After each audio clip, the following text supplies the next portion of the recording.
Hello students, आज के video में हम आपसे बात करेंगे retirement of partnership. Retirement of partnership में हम आपको बात करने जा रहे हैं adjustment of accumulated profit and reserve. जिस डेट को हमारे पार्टनर्स रिटायर ले रहे हैं या डेथ हो रही है, उस कंडीशन में हमारे पास पहले से जो एक्यूमुलेटेड प्रॉफिट या रिजर्व पड़े होते हैं वो क्या किए जाते हैं, हमारे पार्टनर्स के बीच में उनके ओल्ड रेशियो में ट्रांसफर कर दिए जाते हैं। तो बात करेंगे, दिया हुआ है PQ and R partners sharing ratio दिए हुए हैं 2:2:1 के। आर रिटायर ले रहे हैं और उस डेट पे बैलेंस शीट हमारे को प्रोवाइडेड है। बैलेंस शीट को स्टडी करते हैं तो दिया हुआ है क्रेडिटर्स 30,000 से, जनरल रिजर्व 60,000 के अनडिस्ट्रीब्यूटेड रिजर्व पड़े हुए हैं जो हमारे पार्टनर्स के बीच में एलोकेट कर दिए जाएंगे। एक्यूमुलेटेड प्रॉफिट भी दिया हुआ है 15,000 का जो अनडिस्ट्रीब्यूटेड है हमारा। वर्कमैन कंपेंसेशन रिजर्व 10,000 से दिए गए हैं। शॉर्ट में मैंने लिख रखा है पार्टनर्स PQR की कैपिटल 1,80,000 एंड 40,000। और एसेट साइड की अगर पोजीशन देखते हैं तो दिए हुए हैं कैश 8,000 से, डेटर्स 75,000, स्टॉक 90,000, प्लांट की पोजीशन है 1,40,000 और पेटेंट दिए हुए हैं हमारे को 2,20,000। चलते हैं आगे। दिया हुआ है it was agreed that stock is to be brought down to ₹82,000। Stock की वैल्यू रिड्यूस हो गई है। Plant is reduce by 20,000। Plant की वैल्यू 20,000 कम हुई है। देखिए 2 और बाई का डिफरेंस क्या होता है। स्टॉक की वैल्यू घट के 82,000 हो गई है और जबकि यहाँ प्लांट की कंडीशन में बाई लिखने का मतलब है कि प्लांट की वैल्यू 20,000 से कम हुई है। Patent were found valueless. Patent की वैल्यू कुछ भी नहीं रही। एसेट्स का फॉल करना, जो लॉस है रिवैल्यूएशन में रिकॉर्ड किया जाएगा। There was no liability on account of workman compensation reserve. Workman compensation पे कोई भी क्लेम नहीं है। ऐसी कंडीशन में पूरी अमाउंट हमारे पार्टनर्स के कैपिटल अकाउंट में ट्रांसफर कर दी जाएगी। तो स्टार्ट करते हैं। सबसे पहले हमारे को दिया हुआ था जनरल रिजर्व, PL अकाउंट और वर्कमैन कंपेंसेशन रिजर्व जो हमारे पार्टनर्स के बीच में ट्रांसफर कर दिया जाएगा। वर्कमैन कंपेंसेशन पे अगर कुछ क्लेम होता तो हम कुछ पैसे उसको रोक के रेस्ट ऑफ अमाउंट ट्रांसफर करते। यहाँ पे कोई भी क्लेम नहीं है। ऐसी कंडीशन में ये तीनों चीजें पूरी अमाउंट से ट्रांसफर की जाएगी। तो आप लिखेंगे general reserve account DR, PL account DR, workman compensation reserve account DR to P capital to Q capital to R capital.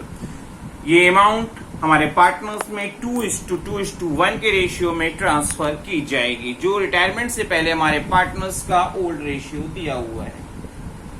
आगे चलते हैं। रिवैल्यूएशन अकाउंट में स्टॉक की वैल्यू हमारी क्या हो रही थी, फॉल कर रही थी, जो हमारे लिए लॉस है, जिसे हम रिवैल्यूएशन अकाउंट के डेबिट साइड रिकॉर्ड करते हैं। प्लांट की वैल्यू रिड्यूस हुई है, पेटेंट की वैल्यू भी फॉल हुई है, मतलब वैल्यूलेस हो गई थी। तो ये सारी चीजें हमारे को लॉस को इंडिकेट कर रही है। तो हमने लिखा revaluation account DR to stock 8,000 से, प्लांट 20,000 और पेटेंट 22,000 और नरेशन में लिख दिया है मैंने द डिक्रीज इन एसेट्स, क्योंकि ये सारी चीजें एसेट्स का फॉल करना हमारा लॉस होता है और केवल एसेट्स ही फॉल किए। ऐसी कंडीशन में टोटल ऑफ अमाउंट के 50,000 के लॉस होंगे जो हमारे पार्टनर्स में ट्रांसफर कर दिए जाएंगे। और पार्टनर्स पे जब हम ट्रांसफर करेंगे तो पार्टनर्स के कैपिटल अकाउंट के डेबिट में जाता है। तो मैंने लिखा P capital debit, Q capital debit, R capital debit to revaluation account. 50,000 के लॉस को हमारे पार्टनर्स अपने ओल्ड रेशियो जो रिटायरमेंट से पहले है वो 2:2:1 उस रेशियो में ट्रांसफर करेंगे और P के शेयर में आएगा 20,000 का लॉस, Q के पार्ट में आएंगे 20,000 और R के शेयर में आएंगे 10,000 के लॉस। और हम नरेशन लिखेंगे the transfer of loss on revaluation to partners capital account. आइए और क्वेश्चन लेते हैं ताकि आपको एक्यूमुलेटेड प्रॉफिट और रिजर्व से रिलेटेड क्वेश्चंस करने में कोई भी प्रॉब्लम ना फेस करनी पड़े। दिया हुआ है A, B and C are partner in a firm sharing profit ratio 2:3:4 के दिए हुए हैं on 31st March 2019 A retire हो रहे हैं and B and C decided to future profit in the ratio of 2:1। मतलब फ्यूचर में जो बिजनेस कंटिन्यू किया जाएगा वो बीसी के थ्रू किया जाएगा और उनका जो रेशियो होगा वो होगा 2:1 का। The following balance appeared in the books on this date आपको बताए गए हैं। पीएल अकाउंट का डेबिट लिखा हुआ है, इसका मतलब ये लॉस है।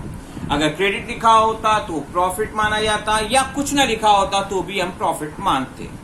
एम्प्लॉय प्रोविडेंट फंड हमारे पास 1.5 लाख के पड़े हुए हैं। ये एक्सटर्नल लायबिलिटी होती है जो पार्टनर्स में ट्रांसफर नहीं की जाती।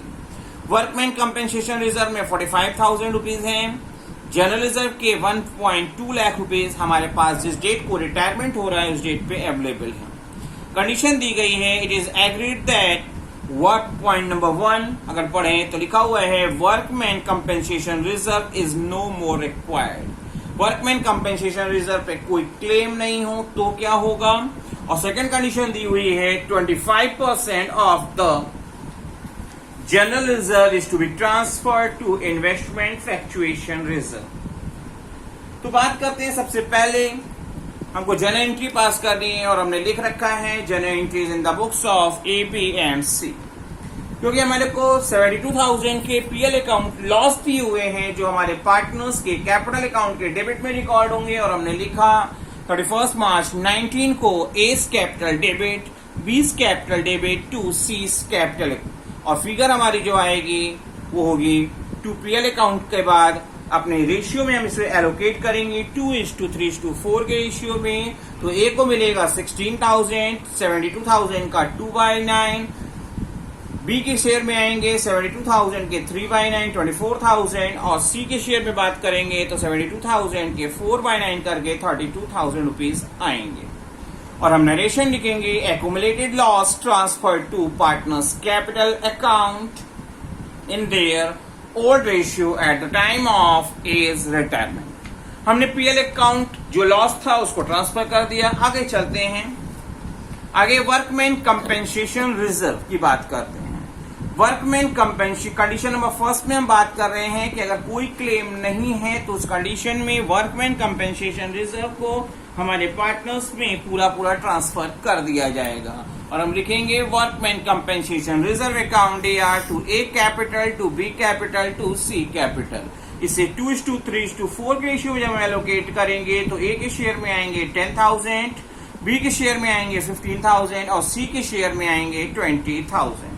और नरेशन हम लिख रहे हैं workman compensation reserve transferred to capital account in old ratio. Condition number second कह रहा था कि जनरल रिजर्व से हम क्या करें, 25% अमाउंट इन्वेस्टमेंट फ्लक्चुएशन रिजर्व में ट्रांसफर कर दें। जनरली जनरल रिजर्व के कैपिटल के अमाउंट को हम अपने पार्टनर्स में ट्रांसफर कर देते हैं, बट यहाँ क्वेश्चन में दिया हुआ है कि आपको 25% अमाउंट इन्वेस्टमेंट फ्लक्चुएशन रिजर्व में रिजर्व करके रखनी है, ट्रांसफर करनी है। तो मैंने एंट्री क्या होगी, हमने लिखा general reserve account DR 1.2 lakh से जो दिया हुआ था टू इन्वेस्टमेंट फ्लक्चुएशन रिजर्व, मैंने शॉर्ट में लिखा हुआ है 30,000 से, क्योंकि 1.2 लाख के 25% की बात करेंगे तो आपका आएगा 30,000। रेस्ट ऑफ अमाउंट जो बची हमारी 90,000 वो हमारे ओल्ड पार्टनर्स में एलोकेट कर दी जाएगी उनके रेस्पेक्टिव रेशियो 2:3:4 के रेशियो में। और हम लिखेंगे इसके बाद to A's capital to B capital to C capital. Balance जो अमाउंट 90,000 को हम 2/9, 3/9 एंड 4/9 के रेशियो में ट्रांसफर जब कर रहे हैं तो ए में 20,000 आ रहे हैं, बी में 30,000 और सी में 40,000 रुपीज आ रहे हैं। हम नरेशन लिख देंगे 25% of general reserve transfer to investment fluctuation reserve and balance amount transfer to partners capital account in their old ratio. Hopefully आपको दोनों क्वेश्चंस अच्छे से समझ में आ रहे होंगे, कोई डाउट नहीं होगा। फिर भी एक क्वेश्चन हम और ऐड करते हैं ताकि आपको कोई भी प्रॉब्लम एग्जामिनेशन हॉल में फेस ना करनी पड़े। दिया हुआ है A B and C are partners sharing profits in the ratio of 5:3:2। यहाँ पे बी रिटायर्स बताए गए हैं, बी रिटायर हो रहे हैं और न्यू शेयरिंग रेशियो जो आपका ए और सी का होगा वो होगा 2:3 का गिवन है।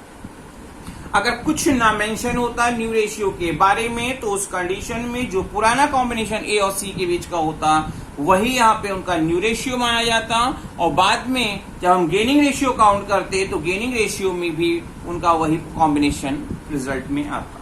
However, they also decided to record the effect of the following without affecting their book value. इन चीजों को अगर बिना इफेक्ट किए हुए अगर ट्रांसफर करना हो तो क्या करेंगे, कैसे करेंगे, ये आपसे पूछा गया है। जनरल रिजर्व दिए हुए हैं 1.2 लाख के, कंटीजेंसी रिजर्व जो बढ़ते हैं 70,000 से दिए हैं। पीएल अकाउंट का डेबिट बैलेंस लिखने का मतलब होता है लॉस जो दिया है 30,000 से, एडवर्टाइजमेंट सस्पेंस 10,000 से हमको प्रोवाइडेड है। हमको एक एडजस्टेड एंट्री बतानी है without affecting their book value पूछा है, तो सबसे पहले हमको क्या करना होगा, net effect of the accumulated profit और लॉसेस चेक करना होगा। तो क्वेश्चन में जनरल रिजर्व दिया है जो बढ़ना चाहिए, पॉजिटिव डेटा है। कंटीजेंसी रिजर्व भी बढ़ता है, ये आपका 70,000 से, तो हो गए हमारे 1.9 लाख के, जिसमें हमारे को पीएल अकाउंट का लॉस दिया हुआ है। अगर क्रेडिट बैलेंस दिया होता या क्रेडिट कुछ भी ना लिखा होता तो वो प्लस किया जाता प्रॉफिट मान के, क्योंकि यहाँ डेबिट बैलेंस लिखा हुआ है, इसका मतलब है ये लॉस जिसे हम आप यहाँ सब्सट्रैक्ट कर रहे हैं। एडवर्टाइजमेंट सस्पेंस की फिगर की बात करते हैं तो एडवर्टाइजमेंट सस्पेंस हमारे को 10,000 से दिया है, ये भी आपका निगेटिव होगा। और फाइनली हम देख रहे हैं कि नेट इफेक्ट जो आ रहे हैं वो आ रहे हैं 1.5 लाख। जब भी क्वेश्चन में आपको ऐसी situation they without affecting their book value, तो उस कंडीशन में हम क्या करते हैं, जिसको गेन होता है वो अपने शेयर को, सैक्रिफाइस को ट्रांसफर करता है।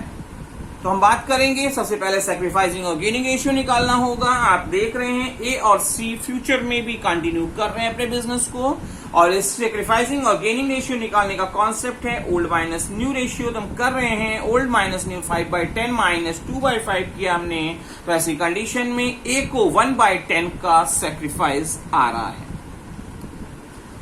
ए बाय, और बी की सिचुएशन में हम बात करते हैं तो बी की कंडीशन में हमारे को यहाँ पे गेन आ रहा है। तो हम आप करेंगे, स्टार्ट करते हैं।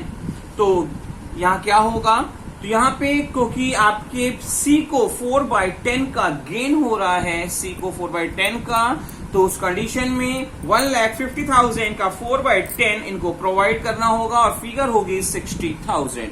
जिस पार्टनर को भी गेन होता है उसको हम डेबिट में रिकॉर्ड करते हैं, और सैक्रिफाइस्ड पार्टनर्स जो होते हैं उनको हम क्रेडिट में रिकॉर्ड करते हैं। टू एस कैपिटल, क्योंकि ए को क्वेश्चन में दिया हुआ है, फ्यूचर में अपने बिजनेस को वो कंटिन्यू करेंगे, तो ऐसी कंडीशन में हम बात करेंगे यहाँ पे क्वेश्चन में ए को 1/10 पार्ट के लिए सैक्रिफाइस का रिजल्ट जो होगा 15,000 रुपीज रियलाइज होगा, 15,000 रुपीज। और बी जो रिटायर हो रहे हैं उनका 3/10 का शेयर है, और 3/10 शेयर के लिए उनको 45,000 रुपीज मिलेगा। और हम नरेशन लिखेंगे adjustment made for accumulated profit and loss. Hopefully आपको ये वीडियो अच्छे से समझ में आया होगा और आपको कोई भी डाउट नहीं होगी।